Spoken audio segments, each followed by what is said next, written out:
2025 സാമ്പത്തിക സ്ഥിതി അത്ര മെച്ചമല്ലാത്തതിനാൽ അമേരിക്കയിലെ കുടുംബങ്ങൾ പല ബുദ്ധിമുട്ടുകളും അനുഭവിക്കുന്നുണ്ട്. ഈ സമയത്ത് താങ്ങും തണലുമായി SUN Bucks programme, supplemental unified needs bucks programme എന്ന ഒരു സഹായ പദ്ധതി നിലവിലുണ്ട്. പലർക്കും ഇതിനെക്കുറിച്ച് ശരിയായ ധാരണയില്ല. സാമ്പത്തികമായി ബുദ്ധിമുട്ടുന്ന കുടുംബങ്ങൾക്ക് ഇത് വളരെ പ്രയോജനകരമാണ്. ഈ പദ്ധതി കുറച്ചു വർഷം മുൻപ് തുടങ്ങിയതാണ്. എന്നാൽ ഇതിൽ പല മാറ്റങ്ങളും കൂട്ടിച്ചേർക്കലുകളും വരുത്തിയിട്ടുണ്ട്. അതിനാൽ തന്നെ ഇതിനു മുൻപ് അപേക്ഷിക്കാൻ കഴിയാതിരുന്ന പല അമേരിക്കക്കാർക്കും ഇപ്പോൾ ഈ പദ്ധതിയിലേക്ക് അപേക്ഷിക്കാൻ കഴിയും. എങ്കിലും ഏകദേശം 61% ആളുകൾ മാത്രമേ ഈ പദ്ധതിയിൽ പേര് ചേർത്തിട്ടുള്ളൂ എന്നാണ് കണക്കുകൾ സൂചിപ്പിക്കുന്നത്. അതിനാൽ തന്നെ എല്ലാ വർഷവും സഹായധനം നിരവധി പേർക്ക് കിട്ടാതെ പോകുന്നുണ്ട്. സൺബക്സ് പ്രോഗ്രാമിൽ ധാരാളം മാറ്റങ്ങൾ വരുത്തിയിട്ടുണ്ട്. അപേക്ഷിക്കാനുള്ള എളുപ്പ വഴികളും കൂടുതൽ ആളുകൾക്ക് അപേക്ഷിക്കാനുള്ള അവസരങ്ങളും ഇതിലുണ്ട്. ജോലി ചെയ്യുന്ന കുടുംബങ്ങൾ, വരുമാനം കുറഞ്ഞ ആളുകൾ, സാമ്പത്തികമായി പിന്നോട്ട് നിൽക്കുന്നവർ എന്നിവർക്കെല്ലാം ഈ പദ്ധതിയിൽ അംഗമാകാൻ കഴിയും. സൺബക്സ് പ്രോഗ്രാമിനെ കുറിച്ച് കൂടുതൽ വിവരങ്ങൾ ഈ വീഡിയോയിലൂടെ കാണാം. ഇതിലൂടെ നിങ്ങൾക്ക് ഈ പദ്ധതിയെക്കുറിച്ച് വ്യക്തമായ ധാരണ ഉണ്ടാകുമെന്ന് തന്നെയാണ് വിശ്വസിക്കുന്നത്. അതുപോലെ എങ്ങനെ അപേക്ഷിക്കാം, ആർക്കൊക്കെ അപേക്ഷിക്കാം തുടങ്ങിയ കാര്യങ്ങളും മനസ്സിലാക്കാം. ഈ വിവരങ്ങൾ ഉപയോഗിച്ച് നിങ്ങളുടെ സാമ്പത്തിക ഭാവിയിലേക്ക് ഒരു താങ്ങുറപ്പിക്കാൻ ശ്രമിക്കാവുന്നതാണ്. നിങ്ങൾക്ക് താൽക്കാലികമായി സാമ്പത്തിക ബുദ്ധിമുട്ടുകൾ ഉണ്ടെങ്കിൽ പോലും ഈ പദ്ധതി ഒരു സഹായകമായിരിക്കും. എന്താണ് സൺബക്സ് പ്രോഗ്രാം എന്ന് ആദ്യം നോക്കാം. Supplemental unified needs bucks program അഥവാ സൺബക്സ് പ്രോഗ്രാം എന്നത് കുടുംബത്തിൻ്റെ സാമ്പത്തിക സുരക്ഷിതത്വം ഉറപ്പാക്കുന്ന ഒരു പദ്ധതിയാണ്. മറ്റ് സർക്കാർ പദ്ധതികളെ അപേക്ഷിച്ച് സൺബക്സ് പ്രോഗ്രാം കുടുംബത്തിൻ്റെ എല്ലാ ആവശ്യങ്ങളും പരിഗണിച്ചാണ് സഹായം നൽകുന്നത്. ഈ പദ്ധതി 2020 COVID-19 പാൻഡമിക്കിൻ്റെ സമയത്ത് ഒരു പരീക്ഷണാടിസ്ഥാനത്തിൽ തുടങ്ങിയതാണ്. പിന്നീട് 2022 ഇത് സ്ഥിരമാക്കി. 2024 2025 ഈ പദ്ധതിയിൽ കൂടുതൽ മാറ്റങ്ങൾ വരുത്തുകയും ചെയ്തു. ഈ പദ്ധതിയിൽ കേന്ദ്ര സർക്കാരും സംസ്ഥാന സർക്കാരും ഒരുമിച്ച് പ്രവർത്തിക്കുന്നുണ്ട്. അതിനാൽ ഓരോ സംസ്ഥാനത്തും ഈ പദ്ധതി നടപ്പാക്കുന്ന രീതിയിൽ ചില വ്യത്യാസങ്ങളുണ്ടാകും. സൺബക്സ് പ്രോഗ്രാം വഴി അർഹരായ ആളുകൾക്ക് എല്ലാ മാസവും സാമ്പത്തിക സഹായം ലഭിക്കും. ഇതൊരു ഡെബിറ്റ് കാർഡ് വഴിയോ അല്ലെങ്കിൽ അക്കൗണ്ടിലേക്ക് നേരിട്ടോ ലഭിക്കും. ഇത് ഗുണഭോക്താക്കളുടെ ഇഷ്ടാനുസരണം തിരഞ്ഞെടുക്കാവുന്നതാണ്. ഈ പദ്ധതിയുടെ പ്രധാന ലക്ഷ്യം എന്നത് ഗുണഭോക്താക്കളുടെ ആവശ്യങ്ങൾക്കനുസരിച്ച് പണം ഉപയോഗിക്കാൻ അനുവദിക്കുക എന്നതാണ്. വീട് വാടക, വൈദ്യുതി ബിൽ, ഭക്ഷണം, യാത്ര, ഇൻഷുറൻസ് ഇല്ലാത്ത ചികിത്സാ ചിലവുകൾ, വിദ്യാഭ്യാസം, മറ്റ് അത്യാവശ്യ കാര്യങ്ങൾ എന്നിവയ്ക്കെല്ലാം ഈ പണം ഉപയോഗിക്കാം. സൺബക്സിന്റെ ഏറ്റവും വലിയ പ്രത്യേകത ഓരോ കുടുംബത്തിൻ്റെയും ആവശ്യങ്ങൾ അവർക്ക് നന്നായി അറിയാം എന്നുള്ള തിരിച്ചറിവാണ്. മറ്റ് സഹായ പദ്ധതികളിൽ പണം എങ്ങനെ ഉപയോഗിക്കണമെന്ന് നിർബന്ധമുണ്ട്. എന്നാൽ സൺബക്സിൽ ഗുണഭോക്താക്കൾക്ക് സ്വന്തമായി തീരുമാനമെടുക്കാനുള്ള സ്വാതന്ത്ര്യമുണ്ട് എന്നാണ് അർബൻ പോളിസി ഇൻസ്റ്റിറ്റ്യൂട്ടിലെ സാമ്പത്തിക വിദഗ്ധനായ ഡോക്ടർ ജെയിംസ് വിൽസൺ പറയുന്നത്. ഈ പദ്ധതി പഴയ സഹായ പദ്ധതികളിൽ നിന്ന് വ്യത്യസ്തമായി ആധുനിക കുടുംബങ്ങളുടെ ആവശ്യങ്ങൾ മനസ്സിലാക്കി പ്രവർത്തിക്കുന്നുണ്ട്. സപ്ലിമെൻ്റൽ യൂണിഫൈഡ് നീഡ്സ് എന്നത് ഈ പദ്ധതിയുടെ പേരിന് പിന്നിലെ ആശയം വ്യക്തമാക്കുന്നു. ഇത് ഒരു അധിക സഹായം മാത്രമാണ്. ഇത് വരുമാനത്തിൻ്റെ പ്രധാന ഉറവിടമല്ല. സാമ്പത്തികമായി മെച്ചപ്പെട്ട ജീവിതം നയിക്കാൻ കുടുംബങ്ങളെ സഹായിക്കുക എന്നതാണ് ഈ പദ്ധതിയുടെ ലക്ഷ്യം. എന്തുകൊണ്ടായിരിക്കും പലരും സൺബക്സിനെ കുറിച്ച് അധികം കേൾക്കാത്തത് നോക്കാം. സൺബക്സ് പ്രോഗ്രാം വളരെ പ്രയോജനകരമാണെങ്കിലും പല കാരണങ്ങൾ കൊണ്ടും ഇത് കൂടുതൽ പേരിലേക്ക് എത്തിയിട്ടില്ല. ഒന്നാമതായി ഈ പദ്ധതി പുതിയതായതുകൊണ്ട് സ്നാപ്പ്, മെഡിക്കെയ്ഡ് തുടങ്ങിയ പഴയ പദ്ധതികളെ പോലെ ആളുകൾക്കിടയിൽ അത്ര പ്രചാരമില്ല.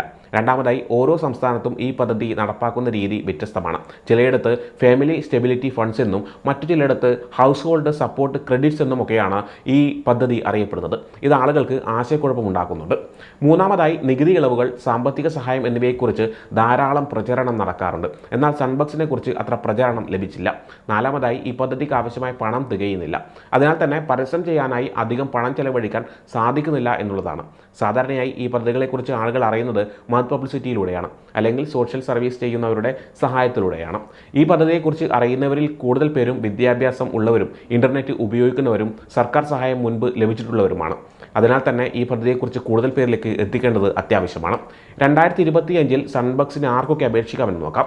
സൺബക്സ് പ്രോഗ്രാമിൽ 2024 2025 ധാരാളം മാറ്റങ്ങൾ വരുത്തിയിട്ടുണ്ട്. ഇതിലൂടെ കൂടുതൽ ആളുകൾക്ക് ഈ പദ്ധതിയിലേക്ക് അപേക്ഷിക്കാൻ കഴിയും. ഓരോ സംസ്ഥാനത്തിലെയും നിയമങ്ങൾ വ്യത്യസ്തമായിരിക്കും. എങ്കിലും ചില പ്രധാന മാറ്റങ്ങളാണ് ഇവിടെ പറയുന്നത്. വരുമാന പരിധിയിലാണ് മാറ്റങ്ങൾ വരുത്തിയിട്ടുള്ളത്. മുൻപ് വരുമാനം ഒരു പരിധിയിൽ കൂടുതലായാൽ ഈ പദ്ധതിയിൽ അംഗമാകാൻ കഴിയില്ലായിരുന്നു. എന്നാൽ ഇപ്പോൾ വരുമാനത്തിനനുസരിച്ച് സഹായം ലഭിക്കുന്ന രീതിയിലേക്ക് മാറ്റിയിട്ടുണ്ട്. ഫെഡറൽ പോവർട്ടി ലെവലിൻ്റെ 200% വരെ വരുമാനമുള്ളവർക്ക് ഈ പദ്ധതിയിൽ കുറഞ്ഞത് ഭാഗികമായ സഹായമെങ്കിലും ലഭിക്കും. 2025 4 പേരടങ്ങുന്ന ഒരു കുടുംബത്തിന് ഏകദേശം $60,000 വാർഷിക വരുമാനം ഉണ്ടെങ്കിൽ പോലും ഈ പദ്ധതിയിൽ അംഗമാകാൻ കഴിയും. കൂടാതെ വരുമാനം കണക്കാക്കുമ്പോൾ ചില അത്യാവശ്യ ചിലവുകൾ, അതായത് കുട്ടികളുടെ വിദ്യാഭ്യാസം, ചികിത്സാ ചിലവുകൾ, വീട്ടുവാടക എന്നിവ കുറച്ചതിന് ശേഷമുള്ള വരുമാനം പരിഗണിക്കും. ചിലവ് കൂടുതലുള്ള സ്ഥലങ്ങളിൽ വരുമാനം കൂടുതലാണെങ്കിലും അത്യാവശ്യ കാര്യങ്ങൾ കഴിഞ്ഞാൽ കയ്യിൽ പണമില്ലാത്ത അവസ്ഥ ഉണ്ടാവാറുണ്ട്. ഇത് പരിഗണിച്ച് വരുമാനത്തിൽ ഇളവ് വരുത്തുന്നതാണ്. സ്വത്തുപരിധിയിലാണ് ഈ പദ്ധതിയിൽ ഇപ്പോൾ മാറ്റങ്ങൾ വന്നിട്ടുള്ളത്. ഈ പദ്ധതിയിൽ വരുത്തിയ പ്രധാന മാറ്റം എന്നത് നിങ്ങളുടെ സമ്പാദ്യം എങ്ങനെ പരിഗണിക്കും എന്നുള്ളതാണ്. പല സഹായ പദ്ധതികളിലും ചെറിയ സമ്പാദ്യമുണ്ടെങ്കിൽ പോലും അപേക്ഷിക്കാൻ കഴിയില്ലായിരുന്നു. ഇത് സാധാരണക്കാർക്ക് ഒരു ബുദ്ധിമുട്ടായിരുന്നു. എന്നാൽ സൺബക്സ് പ്രോഗ്രാമിൽ നിങ്ങളുടെ റിട്ടയർമെൻറ്റ് അക്കൗണ്ടിലൂടെ പണം പരിഗണിക്കില്ല. അതുപോലെ ലിക്വിഡ് അസറ്റ് ലിമിറ്റും ഉയർത്തിയിട്ടുണ്ട്. മിക്ക സംസ്ഥാനങ്ങളിലും ഏകദേശം $10,000 മുതൽ $20,000 വരെ സമ്പാദ്യം ഉണ്ടായിരുന്നാൽ പോലും നിങ്ങൾക്ക് ഈ പദ്ധതിയിൽ അപേക്ഷിക്കാം. ജോലി ചെയ്യുന്ന ഓരോ വ്യക്തിക്കും ഒരു വാഹനം ഉപയോഗിക്കാനായി അനുവദിക്കും. ചില പ്രത്യേക വിഭാഗക്കാർക്ക് സൺബക്സ് പ്രോഗ്രാമിലേക്ക് അപേക്ഷിക്കാൻ എളുപ്പമുണ്ട്. സ്നാപ്പ്, ടാൻഫ്, മെഡിക്കെയർ സേവിങ്സ് പ്രോഗ്രാം തുടങ്ങിയ ചില പദ്ധതികൾ അംഗമായവർക്ക് സൺബക്സിലേക്ക് എളുപ്പത്തിൽ അപേക്ഷിക്കാൻ സാധിക്കും. പ്രത്യേക സാഹചര്യങ്ങളിൽ സാധാരണ നിയമങ്ങളിൽ ഇളവ് നൽകുന്ന ചില വ്യവസ്ഥകൾ ഈ പദ്ധതിയിലുണ്ട്. ചികിത്സാപരമായ അത്യാവശ്യങ്ങൾ കാരണം സാമ്പത്തിക ബുദ്ധിമുട്ടുണ്ടാവുക, ജോലി നഷ്ടപ്പെടുക അല്ലെങ്കിൽ ജോലി സമയം കുറയ്ക്കുക, പ്രകൃതി ദുരന്തങ്ങൾ കാരണം സാമ്പത്തിക സ്ഥിരത നഷ്ടപ്പെടുക, ഗാർഹിക പീഡനം കാരണം സാമ്പത്തിക സഹായം ആവശ്യമായി വരിക, കുടുംബത്തിലെ പ്രധാന വരുമാനം നേടുന്നയാൾ മരിക്കുക, അപ്രതീക്ഷിതമായി വീടിന് കേടുപാടുകൾ സംഭവിക്കുക, അത്യാവശ്യമായ വാഹനത്തിന്റെ കേടുപാടുകൾ തീർക്കാൻ പണം ആവശ്യമായി വരിക തുടങ്ങിയ വ്യവസ്ഥകളിൽ ഇളവ് നൽകുന്നുണ്ട്. സാമ്പത്തിക ബുദ്ധിമുട്ടുകൾ എപ്പോഴും പെട്ടെന്ന് വരുന്ന ഒന്നാണ്. അതിനാൽ തന്നെ സാധാരണയായി അപേക്ഷിക്കാൻ കഴിയാത്തവർക്കും ഈ പ്രത്യേക സാഹചര്യങ്ങളിൽ അപേക്ഷിക്കാൻ കഴിയും. സാമ്പത്തികമായി വളരെ പിന്നോട്ട് പോയതിനു ശേഷം സഹായം നൽകുന്നതിന് പകരം പ്രതിസന്ധി ഘട്ടങ്ങളിൽ താങ്ങും തണലുമായി നിൽക്കാൻ ഈ പദ്ധതിക്ക് കഴിയും. സാമ്പത്തിക ബുദ്ധിമുട്ടുകൾ നേരിടുന്ന സാധാരണക്കാർക്ക് ഈ വ്യവസ്ഥകൾ ഒരു കൈത്താങ്ങുമായിരിക്കും. കുടുംബങ്ങൾക്ക് എത്ര തുക ലഭിക്കും എന്ന് നോക്കാം. സൺബക്സ് പ്രോഗ്രാമിൽ ലഭിക്കുന്ന ധനസഹായം വരുമാനത്തെ മാത്രം ആശ്രയിച്ചല്ല തീരുമാനിക്കുന്നത്. ഇതിൽ പല ഘടകങ്ങളും പരിഗണിക്കും. ഓരോ സംസ്ഥാനത്തും ഇതിൽ വ്യത്യാസങ്ങളുണ്ടാകും. എങ്കിലും ചില കാര്യങ്ങൾ പരിഗണിക്കും. കുടുംബത്തിലെ അംഗങ്ങളുടെ എണ്ണം, വീട്ടിലെ വരുമാനം, താമസിക്കുന്ന സ്ഥലം, അവിടുത്തെ ജീവിത ചെലവ്, വീട്ടിലുള്ളവരുടെ പ്രത്യേക ആവശ്യങ്ങൾ, വാടക വീടിൻ്റെ ലോൺ എന്നിവ വരുമാനമായി താരതമ്യം ചെയ്യുമ്പോൾ ഇതൊക്കെയാണ് പരിഗണിക്കുക. ഈ ഘടകങ്ങളെ ആശ്രയിച്ച് സാധാരണയായി $300 മുതൽ $1,800 വരെ സഹായം ലഭിക്കും. 2025 കണക്കനുസരിച്ച് ശരാശരി $725 പ്രതിമാസം ലഭിക്കും. സാമ്പത്തികപരമായ പ്രശ്നങ്ങളോ വിലക്കയറ്റമോ ഉണ്ടായാൽ ഈ തുകയിൽ മാറ്റങ്ങൾ വരുത്തും. ബെനിഫിറ്റ് തുകയെ സ്വാധീനിക്കുന്ന ചില കാര്യങ്ങളുണ്ട്. അത് ഏതൊക്കെയാണെന്ന് നോക്കാം. വാടക, വൈദ്യുതി ബിൽ എന്നിവ അടക്കം വരുമാനത്തിൻ്റെ 30% കൂടുതൽ ചെലവഴിക്കുന്നവർക്ക് 15 മുതൽ 25% വരെ കൂടുതൽ സഹായം ലഭിക്കും.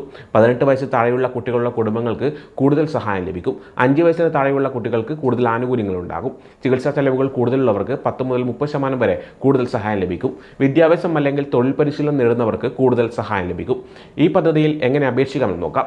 സൺബക്സിലേക്ക് അപേക്ഷിക്കുന്ന രീതി ഓരോ സംസ്ഥാനത്തും വ്യത്യസ്തമാണ്. എങ്കിലും ചില കാര്യങ്ങൾ എല്ലാ സംസ്ഥാനങ്ങളിലും ഒരുപോലെയാണ്. പല രീതിയിൽ നിങ്ങൾക്ക് അപേക്ഷിക്കാം. ഓൺലൈൻ വഴി അപേക്ഷിക്കുന്നതാണ് ഏറ്റവും വേഗമേറിയ രീതി. ബെനിഫിറ്റ് ഓഫീസിൽ നേരിട്ട് പോയി അപേക്ഷിക്കാം. മെയിലിൽ പേപ്പർ ആപ്ലിക്കേഷൻ അയക്കാം. ഇതാണ് ഏറ്റവും സമയമെടുക്കുന്ന രീതി.